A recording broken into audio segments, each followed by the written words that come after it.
Hola, un abrazo muy grande para todos. Bienvenidos a esta primera sesión de lo que será este interesante curso virtual de Colombia, crisis política, de la cívica, la urbanidad y la democracia. En este curso aprenderemos cuál ha sido el rol de nuestro país en el marco del conflicto, tanto interno como externo, y cómo ha servido esto para apalancar su desarrollo.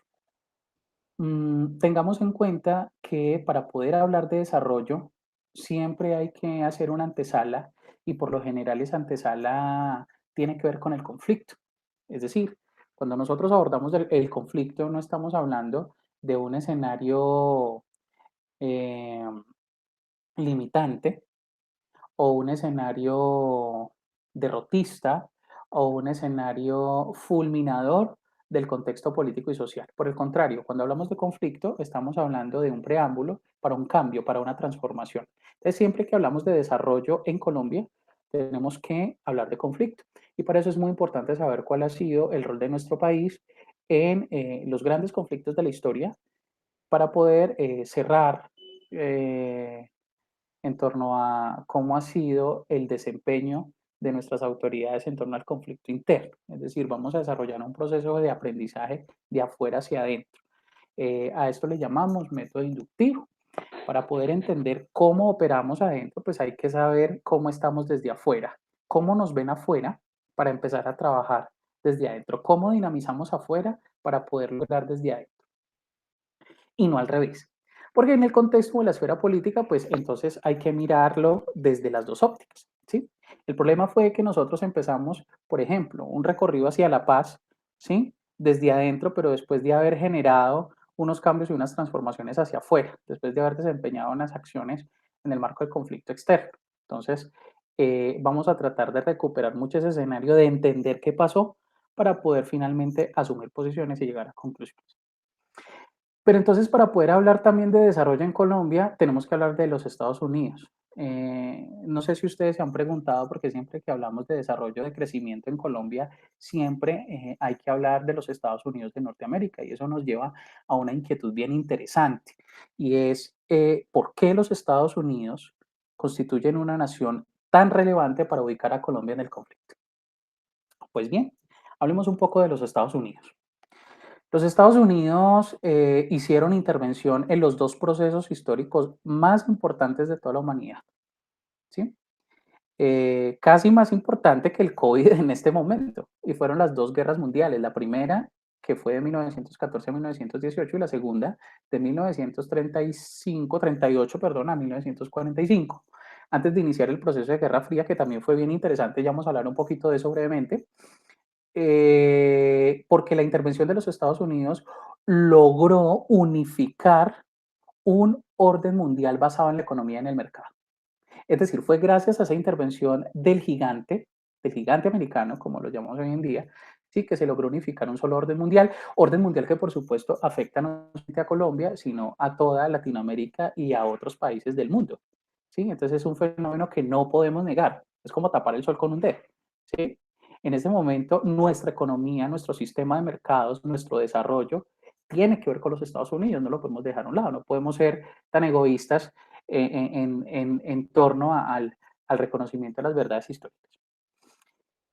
¿Qué potencializó a Estados Unidos para eso? Tres cosas. Entonces, la primera, la expansión en el destino manifiesto, que fue una época de auge para los Estados Unidos donde logró acceder a las tierras y esto implicó una expansión hacia el occidente, lo que acrecentó no solamente el sistema económico, ¿sí? Sino también el ejercicio del poder. Entonces se consolidó una gran fuerza política y económica basada en la adquisición de tierras, ¿sí? No solamente hacia el sur, sino hacia el norte de lo que conocemos hoy como Norteamérica, países como México, Alaska, ¿sí? Eran de dominio americano. Entonces, la expansión territorial fue el primer fenómeno potencializador de la autoridad americana que precisamente catapultó o capitalizó el ejercicio de la fuerza para poder intervenir en estos otros procesos históricos. ¿Sí? Posteriormente de esa expansión, entonces se desarrolló una filosofía política o una doctrina, una creencia política a la que se le llamó la doctrina Monroe. Esa doctrina Monroe es bien interesante porque aisló a los Estados Unidos del contexto europeo, que es lo más extraño porque estamos diciendo precisamente que fue la intervención de los Estados Unidos de Norteamérica en la Primera y la Segunda Guerra Mundial que se llevaron a cabo en Europa para lograr un orden mundial distinto, ¿sí? Que consolidó un orden mundial distinto. Entonces, la doctrina Monroe como que se aleja de eso. Pero ¿en qué consistió la doctrina Monroe? La doctrina Monroe tiene tres pilares. El primero, las Américas, entiéndase Estados Unidos y los países del continente americano, ¿sí? Son un tema aislado o distinto al continente europeo, ¿sí? Entonces, diferencio. Segundo, cualquier actividad o cualquier acto europeo que implique alguna afectación a las Américas, ¿sí? Será un tema de peligro para la estabilidad de los países americanos. Entonces ya empezó a fijar límites de involucración entre los continentes. Y la tercera y no menos importante es que eh, tanto las Américas como los países europeos pues se consideran circunstancias o fenómenos distintos, por lo cual tanto América se mantendrá, o sea, tanto Norteamérica como los países americanos, pues deberán mantenerse neutrales frente a las decisiones o a los actos que se cometan allí. Eso marcó el hito de la política allí americana. Cosa que es muy extraño porque entonces ya nos vamos a poner en contexto con la Primera Guerra Mundial. Y es que en ese periodo de 1914 a 1918, Estados Unidos decide intervenir en el conflicto que había entre las grandes potencias, ¿sí?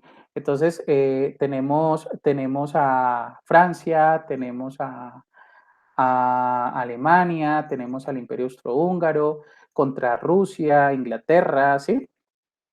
Contra todos estos países que participaron de ese conflicto inicialmente. Y vemos que Estados Unidos, perdón, interviene por dos hechos, por dos hechos. El primero, por el hundimiento de un transatlántico por ataques de Alemania. Entonces, segundo punto de la doctrina Monroe, ¿no? Entonces, somos dos continentes diferentes, pero la intervención de uno sobre el otro debe considerarse como un llamado de peligro, ¿no? Entonces, por el hundimiento de un transatlántico, por hechos alemanes. Y el segundo es bien interesante por lo que se conoce como el telegrama Zimmermann. Resulta que el telegrama Zimmermann fue un telegrama privado que mandó el Ministerio de Relaciones Exteriores alemán eh, diciendo que, diciendo que necesitaban el apoyo porque si Estados Unidos iba a intervenir en la guerra, claro, porque si Alemania ataca el transatlántico, ya declaró la guerra, ¿no? Entonces fue un acto beligerante, fue un acto premeditado, fue un acto pensado a la ligera. Entonces, viendo cómo estaban las circunstancias, expide este telegrama solicitando apoyo y dice que si Estados Unidos intervenía en la guerra, entonces solicitaban el apoyo y que con ese apoyo Alemania garantizaría que México se independizara, ¿sí? Y que otras colonias americanas fueran independientes. Ese telegrama se mandó para México. Entonces, digamos que Alemania solicita el apoyo de México, ¿sí? Frente a cualquier retaliación o frente a cualquier intervención que tuviera los Estados Unidos en contra de Alemania en el marco de esa guerra, ¿sí? ¿A cambio de qué? A cambio de su independencia o su libertad frente a Estados Unidos. Entonces vemos cómo Estados Unidos decide adelantarse, decide participar de esta guerra y se toman acciones bien, bien interesantes. Finalmente, Estados Unidos decide alejarse un poco del conflicto hasta que estalla la Segunda Guerra Mundial en 1943, donde se declara en Colombia el estado de beligerancia contra Alemania luego de que los nazis hundieran 3 buques colombianos en aguas extranjeras. Mucho se ha hablado de estas dos crisis mundiales, pero muy poco sobre el rol de Colombia en estas dos crisis. La verdad es que en la Primera Guerra Mundial Colombia no tuvo participación, pero en la Segunda sí. y eso nosotros no lo sabíamos, o no lo sabíamos por lo menos en detalle, ¿sí? Porque es que gracias a esa acción de los Estados Unidos, a esa acción de la retaliación de los Estados Unidos contra Alemania en esa Primera Guerra Mundial, recordemos que ya estamos por allá en 1943, ya Estados Unidos había tenido una serie de acercamientos con Colombia. Ejemplo, hecho histórico, Canal de Panamá 1903 ya había tenido una serie de acercamientos, ya Estados Unidos había involucrado a Colombia en sus esquemas de relación diplomática.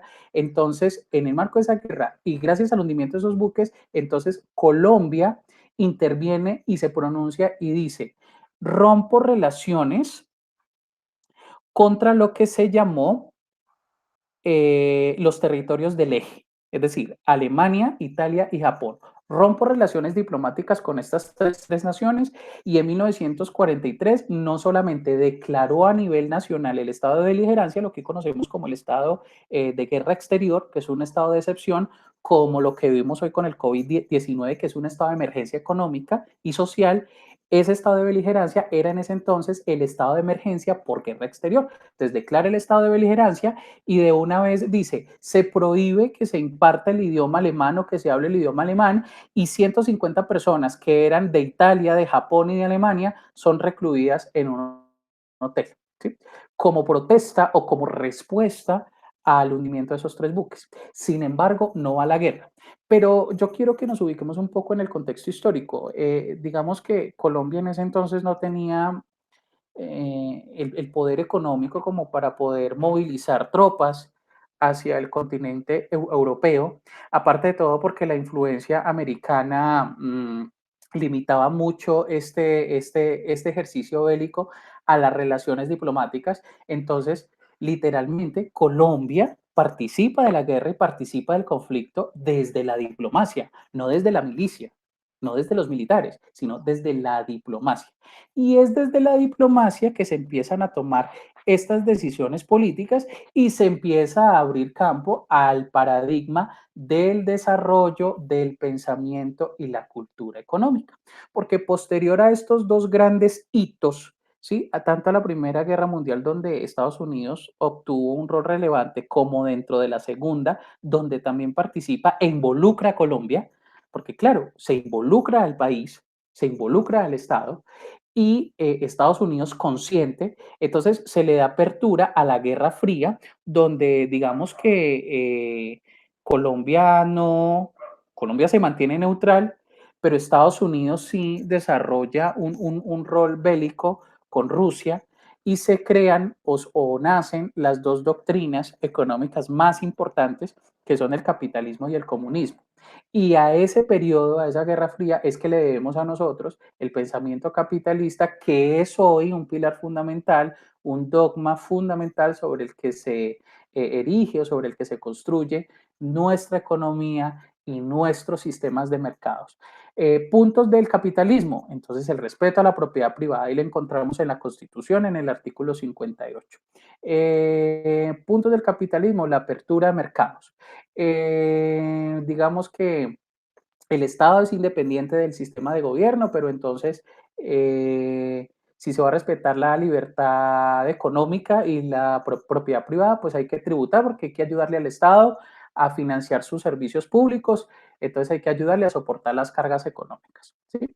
Entonces, a eso, a esas posiciones o a esos comportamientos le debemos nosotros, pues principalmente esos cambios que fueron introducidos no solamente en nuestro sistema de gobierno, sino en nuestro sistema económico, que lo vivimos hoy en día en pleno siglo XXI, XXII, en plena actualidad, en plena actualidad. Entonces, realmente la incidencia de estos dos grandes hitos históricos lo que hicieron fue involucrar a Colombia, involucrar a nuestro país en el fenómeno globalizador movido o dinamizado por el conflicto. Lo que quiero decir es que gracias al conflicto nosotros tenemos un sistema económico y un sistema de mercados basado en unas teorías, basado en unas doctrinas que nacieron o que provinieron de ese conflicto, que fue el conflicto mismo el que apalancó la recepción o la implementación de esas doctrinas o de esos modos de pensamiento aquí en nuestro país, que es lo que vivimos hoy en día y frente a lo cual no podemos ser ajeno. Ahora, ¿dónde queda Estados Unidos? Estados Unidos queda como el gran líder dinamizador del conflicto americano en el exterior o en las potencias extranjeras hacia Europa e involucra a Colombia gracias a sus relaciones diplomáticas, lo que le permite a Colombia participar dentro de ese fenómeno de cambio o de ese fenómeno transformador. Llama algo la atención aquí para cerrar sobre la doctrina Monroe y es precisamente el tema de que hubo un dicho y es que se dijo que las Américas son del América o del americano, ¿sí? Entonces eso ha dado mucho que decir o ha tenido mucho debate, ha sembrado mucho debate, porque hoy en día se interpreta eso como la imponencia o la, o la imposición de los Estados Unidos frente a los estados de Latinoamérica, precisamente porque ese término americano se entiende oriundo de los Estados Unidos. Entonces es como este país, considerado como potencia, ha logrado dinamizar el conflicto y ha logrado involucrar a Colombia precisamente para ser receptor de esos esquemas de pensamiento que sí se los debemos a esa guerra. O sea que mientras hubo guerra mundial allí, ¿sí? Primera y segunda, nosotros aquí entregamos el canal de Panamá y empezamos el tema de las violencias primarias, ¿sí? El tema del conflicto armado interno, el tema del levantamiento de las guerrillas, ¿sí? Lo que abocó finalmente al periodo de violencia que nos duró hasta el 2016, que también posteriormente será tema de esto. Bueno, esto como para interesarlos un poco, esto es lo que vamos a encontrar allí en, en esta primera parte de el contenido de este módulo. Quiero invitarlos para que cada semana estén pendientes de los videos tutoriales donde hacemos la introducción del tema. Recuerden que la clase se compone de tres momentos. El primero, la caja de herramientas, que es donde vamos a alojar el material de estudio. Segundo, aprendamos juntos, que es donde vamos a alojar pues, material didáctico para la comprensión de los temas. Y tercero, que es cuánto hemos aprendido. Cada semana va a haber un taller de aprendizaje. Ese taller de aprendizaje debe desarrollarse con un plazo máximo de 6 días contados a partir del día de la clase. Es decir, esta semana habrá un taller de aprendizaje que usted entregará hasta la víspera o el día antes de la próxima clase, ¿sí? Particularmente para esta semana, el taller de aprendizaje se compone de las siguientes actividades. Entonces usted se va a dirigir al tercer momento de la clase, allí va a encontrar el taller de aprendizaje, le va a dar clic, el taller de aprendizaje le va a solicitar descargar la rúbrica evaluativa, que no es nada más que el documento que trae la relación de las diferentes actividades y de cómo se van a evaluar. Esta semana tenemos las siguientes actividades. Una vez realizado el rastreo de las lecturas sugeridas del módulo Colombia, crisis política de la urbanidad y la cívica, la ciudadanía y la democracia, de las páginas 9 a 23, que es de lo que hemos hablado, y los videos recomendados, a partir del artículo de la revista Semana que va a estar alojado allí en la parte final de la semana, realice de manera individual o en grupos de máximo 3 personas una historieta en la que relate los principales efectos o interacciones de la guerra en el exterior sobre la vida civil y política del país, empleando los medios o herramientas digitales que estimen pertinentes. Para esto tendremos del 3 de agosto, es decir, del día de hoy que verán este video, hasta el 10 de agosto, es decir, un día antes de la clase. ¿Dónde deben de alojar el producto? El producto que lo pueden hacer en PDF, JPG, Prezi o cualquier herramienta digital que ustedes definan, sea individual o sea en grupo, ustedes lo deben de alojar allí en el taller dispuesto de donde descargaron la rúbrica evaluativa y que estará abierto hasta el 10 de agosto. Bueno, entonces, sin otro particular, quiero agradecerles mucho su atención e invitarlos a que hagan las lecturas propuestas y construyamos juntos un aprendizaje interesante en torno al contexto de nuestro país en el conflicto mundial e interno. Un abrazo para todos.